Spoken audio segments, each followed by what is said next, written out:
Baik, saya akan mempresentasikan tugas UAS saya tentang penerapan supply chain management pada PT Putra Timur Sentosa.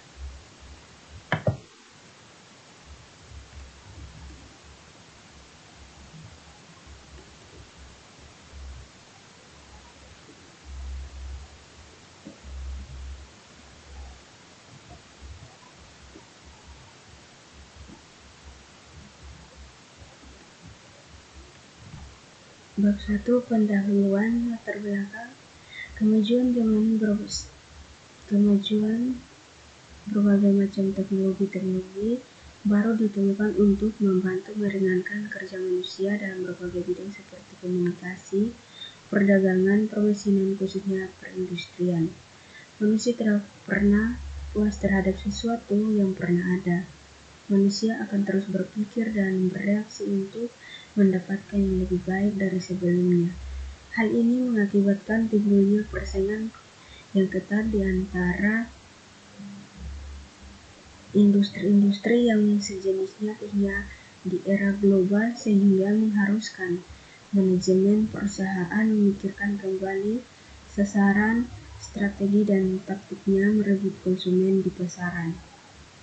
Perusahaan pada hakikatnya mempunyai tujuan, dan untuk mencapainya, pemimpin perusahaan perlu menerapkan suatu strategi kegiatan produksi lebih ditujukan ke arah internal. Perusahaan yang bertujuan untuk memperoleh efisiensi produksi, baik preferensi manajerial, perilaku, maupun persepsi. Semua berorientasi ke mental produksi. Dari aspek politik, strategi bisnis seperti ini memerlukan proteksi secara ketat terhadap serangan dari luar. Menghadapi kenyataan yang ada karena semakin ketatnya persaingan, maka analisa perancangan strategi merupakan salah satu bidang studi yang banyak dipelajari di bidang akademis. Hal ini disebabkan karena setiap saat terjadi perubahan seperti persaingan yang semakin ketat, peningkatan inflasi, penurunan tingkat pertumbuhan ekonomi, perubahan teknologi yang semakin canggih, dan perubahan kondisi geografi yang mengakibatkan perubahan selera konsumen secara cepat. Untuk memenuhi semua tantangan tersebut, perusahaan membutuhkan analisa perancangan strategi. Tujuannya adalah untuk memperoleh keunggulan bersaing. Dengan demikian, perusahaan mulai berpikir untuk dapat menyusun suatu strategi pemasaran yang baik dan tepat.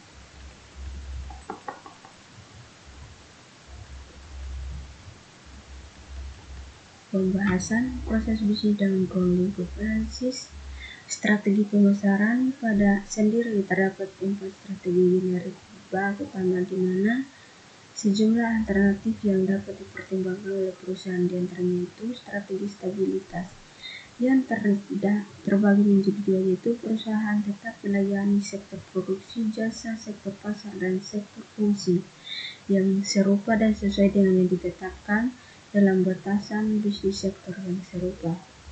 Keputusan strategi utamanya difokuskan pada penambahan, perbaikan, dan pelaksanaan fungsinya. Untuk stabilitas ini dilakukan jika strategi memusatkan pada strategi manajemen atau dapat mengembangkan dengan cepat keunggulan bisnis yang berarti diproduksi. Kemudian yang kedua, strategi ekspansi terbagi menjadi 2 bagian, yaitu yang pertama, perusahaan melayani masyarakat dan dalam sektor produk atau jasa tambahan, atau penambahan pasar, atau juga menambah fungsi bisnis mereka. Perusahaan memfokuskan keputusan strategi pada peningkatan ukuran dan langkah kegiatan pada batasan bisnis. Strategi ini membutuhkan investasi yang tinggi dan sumber daya yang memadai, di mana perusahaan memikirkan secara matang dalam proses perhitungan maupun perluasan pasar ataupun bisnis mereka.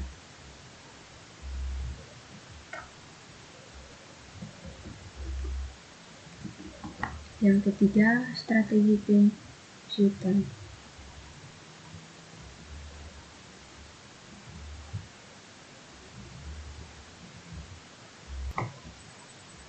Strategi penjutaan ini dimaksud di mana pengurangan atas pasar atau fungsi-fungsi dalam perusahaan yang memiliki giliran keunggulan negatif. Misalnya, strategi ini diterapkan pada perusahaan yang berada pada tahapan menurun yang tidak mencapai tujuan strategi, pelanggar atau pihak lainnya, serta banyaknya hambatan yang tidak dapat diatasi oleh intaran perusahaan yang dilakukan dalam strategi penjutaan ini, yaitu perusahaan merasakan perlunya untuk mengurangi barang atau jasa pasar dan juga fungsi mereka. Perusahaan memusatkan pada peningkatan fungsional melalui pengurangan bagian-bagian dan inti yang arus negatif. Kemudian yang keempat, strategi kombinasi. Strategi kombinasi sendiri sebagai perubahan eksternal seringkali hadir secara tidak seragam atau tindakan yang sulit diduga terhadap produk yang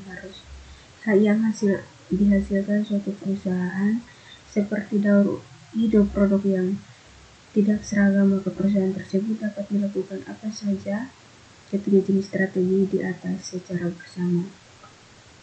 Strategi ini dilakukan apabila strategi pokoknya difokuskan pada berbagai strategi besar secara sadar atau stabilitas perluasan dan juga penjutaan pada waktu yang sama. Yang berikut, proses bisnis dan ruang lingkup. Yang pertama, ekonomi, ruang lingkup demografi. Pembelajaran tentang populasi manusia dilihat dari ukuran kepadatan lokasi, umur, gender, ras, tempat tinggal, dan statistik lainnya. Di bawah ekonomi, kekuatan pembelian terdiri dari faktor-faktor yang beri efek pada kekuatan pembelian konsumen dan pola pembelian. Pemasar harus teliti akan tren dan pola pembelian konsumen. Politik, lingkungan politik terdiri dari hukum, pengaturan yang berlaku, agen pemerintahan, kebijakan, dan pemerintahan. Teknologi merupakan faktor yang paling mempengaruhi pembentukan untuk masa depan sekarang.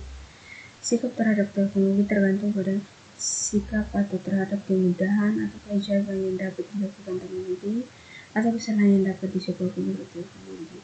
Keempat, solusi atau budaya lingkungan sosial, grup-grup pendorong dari berbagai organisasi individu, masyarakat, lingkungan budaya. Lingkungan terbuat dari faktor yang berefek pada nilai dasar sosial, persepsi, pilihan, preferensi, dan sikap. Terima kasih. Sekian presentasinya.